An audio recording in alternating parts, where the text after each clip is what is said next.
Hello and welcome from inside the Kennedy Greenhouse studio. I'm Kelsey Richardson and this is Carolina Insider. There was a horrific terrorist attack Tuesday in Brussels, Belgium. There were two explosions, one at the Brussels International Airport and the other at a city metro station.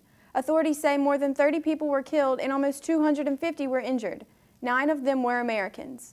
We are happy to report that all 4 USC students studying abroad in Belgium are okay. In other news, there are 2 candidates in the race for president head into the weekend with even more commanding leads. 2 primaries and a caucus took place Tuesday night, getting a couple candidates a little closer to clinching their party's nomination. In the Democratic race, Senator Hillary Clinton won Arizona, while Senator Bernie Sanders picked up 2 states, Idaho and Utah. With this win, Clinton's delegate count moves to nearly 1,700. In the Republican race, Donald Trump and Senator Ted Cruz split the states, with Trump winning Arizona and Cruz winning Utah. Mr. Trump now leads that race with 739 delegates. Next election's up, Democratic primaries this Saturday in Alaska, Washington, and Hawaii. The oldest public housing facility in Columbia is getting ready for a big change. Here with that story is Carolina Insider's Christina Myers. Christina? That's right, Kelsey. It's a change Gonzalez Gardens is in much need of. The community is about to undergo an overhaul, and everyone from those who live there to those who work there are preparing for the change. Timothy Williams feels right at home as property manager for Gonzalez Gardens, but things are changing. He's fast at work signing papers and checking emails, making sure all 274 of his residents are ready to move. My deadline to get everybody out is June 1st of this year. For 75 years, Gonzalez Gardens has provided affordable housing in Columbia, but today its age is showing. The exterior is old and battered, chipped walls, tattered cabinets, and rusted bathrooms with no heat or air and only a tub to bathe in. Many residents agree it's time to go. It just ain't fit for nobody.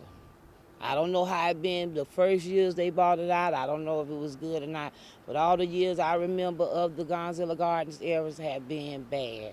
Recently, the U.S. Department of Housing and Urban Development gave Columbia permission to demolish the property.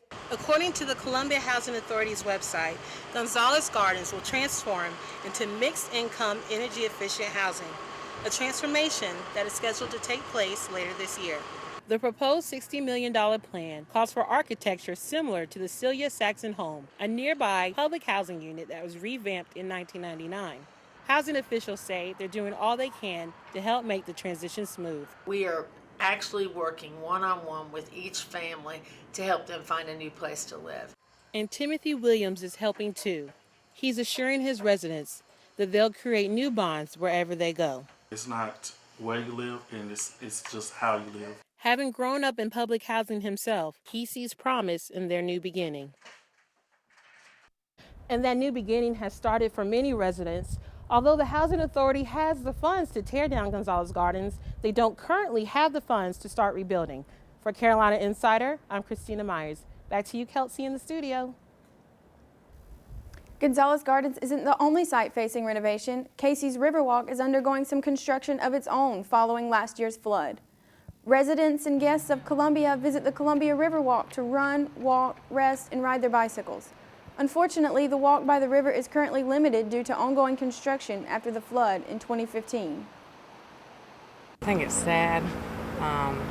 People come out here to enjoy nature and just the peace and quiet, and you can't even, everything's blocked. A lot of it's blocked off, so you don't have many options of where you can walk. Park rangers do not have specific dates, but they do know the work is progressing. Finally, we want to cheer on our top-seeded women's basketball team, who will face the number 4 ranking Syracuse in the NCAA tournament. This is the Lady Gamecocks' 3rd straight Sweet 16 matchup. Tip-off is tomorrow night at 7 in Sioux Falls, South Dakota. But don't worry, you can catch all of the action live on ESPN. That's it for this edition of Carolina Insider. Until next time, I'm Kelsey Richardson.